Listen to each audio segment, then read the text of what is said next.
मैं घर पर बिल्कुल अकेली थी। शाम धीरे धीरे रात में बदल रही थी।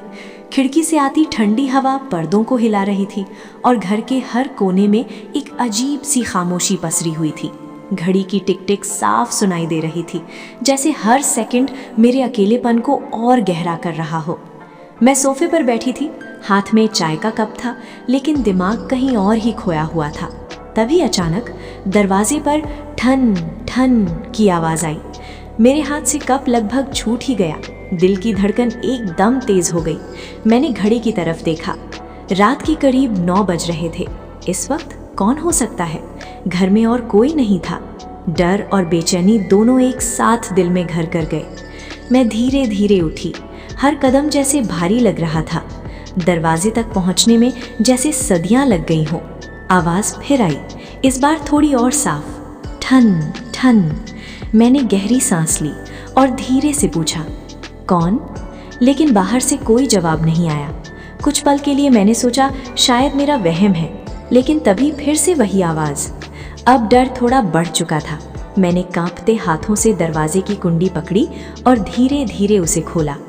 दरवाजा खुलते ही मेरी नज़र सामने खड़े उस शख्स पर पड़ी और मैं वहीं जम सी गई। वो वही था जिसे मैंने सालों पहले खो दिया था, जिसकी यादें आज भी मेरे दिल के किसी कोने में जिंदा थीं।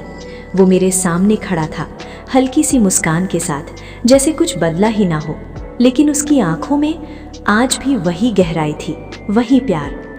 मैं हैरान होकर बस इतना ही कह पाई, तुम यहाँ? वो धीरे से मुस्कुराया और बहुत शांत आवाज में बोला, हाँ मैं, क्योंकि आज मुझे लगा तुम्हें मेरी ज़रूरत है।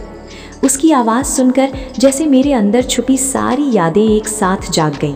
वो बारिश वाली शाम जब हम पहली बार मिले थे, वो लंबी बातें, वो छोटी छोटी लड़ाइयाँ, और फिर वो दिन जब हम बिना कुछ कहे एक दूसरे से दूर हो गए थे। मेरी आंखों में आंसू आ गए।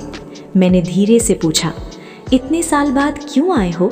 वो कुछ पल चुप रहा, फिर मेरी तरफ देखकर बोला, क्योंकि मैंने हर जगह ढूंढ लिया, लेकिन जो सुकून तुम्हारे पास था वो कहीं नहीं मिला। मेरे दिल में हलचल सी होने लगी। मैं कुछ समझ नहीं पा रही थी, क्या ये सपना है या सच? तभी उसने धीरे से मेरा हाथ पकड़ लिया। उसका स्पर्श आज भी वैसा ही था, गर्म, सच्चा और अपनापन भरा।